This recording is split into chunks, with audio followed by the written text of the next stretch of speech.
Hi friends, welcome to my channel Manju's vlog. ഞാൻ ഉണ്ടാക്കാൻ പോകുന്നത് വളരെ പ്രോട്ടീനും വിറ്റാമിനും ഒക്കെ ഉള്ള ഒരു തോരനാണ് തയ്യാറാക്കി എടുക്കാൻ പോകുന്നത്.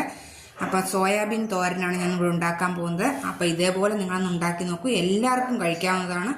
അപ്പോൾ ഉണ്ടാക്കി നോക്കുക, ഉണ്ടാക്കി നോക്കിയിട്ട് കമൻസ് ഒക്കെ അയക്കുക. അപ്പോൾ നമുക്ക് വീഡിയോയിലേക്ക് പോയാലോ. ഞാൻ കുറച്ച് സോയാബീൻ കുതിർത്തെടുത്ത് വെച്ചിട്ടുണ്ട്.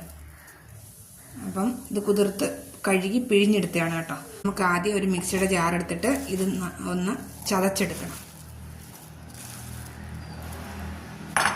കുറച്ചിട്ട് നമുക്കൊന്ന് ചതച്ചെടുക്കണം. അപ്പം നോക്കിയാൽ ഞാൻ ഇത് കണക്ക് ചതച്ചെടുത്തിട്ടുണ്ട്. നമുക്കിതൊരു പാത്രത്തിലേക്ക് മാറ്റാം.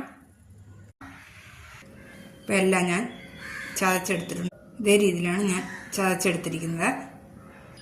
ഇനി ഇത് അങ്ങോട്ട് മാറ്റി വെച്ച ശേഷം ഞാൻ ഒരു മിക്സിയുടെ ജാർ എടുത്തിട്ടുണ്ട്. ഇനി അതിലേക്ക് ഞാനൊരു 3 പിടി തേങ്ങ എടുത്തിട്ടുണ്ട് കേട്ടോ. അത് ഇട്ട് കൊടുക്കുകയാണ്. നമുക്ക് സോയാബീൻ തോരന് വേണ്ടിയിട്ടുള്ള അരപ്പ് തയ്യാറാക്കി എടുക്കാനാണ്. ആദ്യം നമുക്കിത് അരപ്പ് തയ്യാറാക്കി എടുക്കണം. അതിലേക്ക് കുറച്ച് കറിവേപ്പില, ഇത്ര ഇഞ്ചി, ഒരു 4 അല്ലി വെളുത്തുള്ളി, 1/4 ടീസ്പൂൺ മഞ്ഞൾപ്പൊടി, 1/2 സ്പൂൺ മുളക് പൊടി, 1/2 സ്പൂൺ ജീരകം. ഇനി നമുക്ക് നന്നായിട്ടൊന്ന് ചതച്ചെടുക്കാം. അപ്പം ഞാൻ ചതച്ചെടുത്തിട്ടുണ്ട്. നമുക്ക് അത് ഇതിലേക്ക് അരപ്പ് ഈ സോയാബീൻ ചതച്ച് വെച്ചേക്കുന്നതിനകത്തോട്ട് ഇട്ട് കൊടുക്കാം.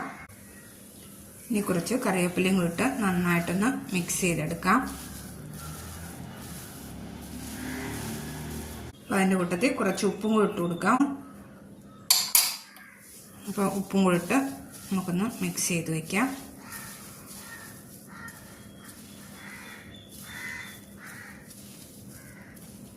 അപ്പം ഞാൻ മിക്സ് ചെയ്ത് വെച്ചിട്ടുണ്ട്. നമുക്കിതൊരു 10 മിനിറ്റ് ഇതേപോലെ വെക്കണം. കാരണം ആ സോയാബീനകത്ത് ഈ മസാലയൊക്കെ ഒന്ന് പിടിച്ച് കിട്ടാൻ വേണ്ടിയിട്ടാണ്. ഇല്ലെങ്കിൽ നമ്മൾ അല്ലാതെ ഇടുമ്പോൾ ഇതിൻ്റെ ഈ സോയാബീൻ്റെ ഒരു ചെവയുണ്ടല്ലോ, അത് കാണും. നമ്മൾ ഇതേ രീതിയിൽ ഒരു 10 മിനിറ്റ് ഇങ്ങനെ വെച്ചാൽ ഒരു ചെവയും കാണില്ല. മസാലയൊക്കെ ഇതിനകത്തൊന്ന് പിടിച്ച് കിട്ടും. അപ്പം 10 മിനിറ്റ് കഴിഞ്ഞിട്ടുണ്ട്. ഇനി നമുക്ക് തോരൻ തയ്യാറാക്കി എടുക്കാം. അതെങ്ങനെയാണെന്ന് നോക്കാം. അപ്പം ഞാൻ ഒരു പാത്രം വെച്ചു. നമുക്ക് ആദ്യം കടുക് വറുക്കാം.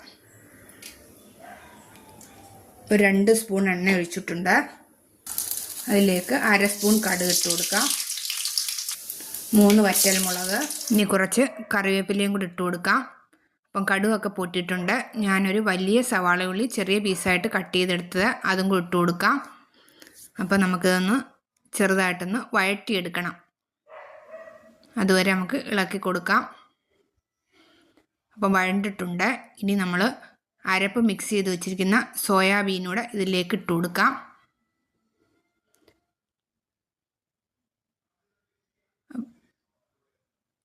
അപ്പോൾ ഇനി ഒന്ന് ഇളക്കി കൊടുക്കുക. നമുക്കിത് വെള്ളം ഒഴിക്കാതെ തന്നെയാണ് കേട്ടോ നമ്മൾ വേവിച്ചെടുക്കുന്നത്.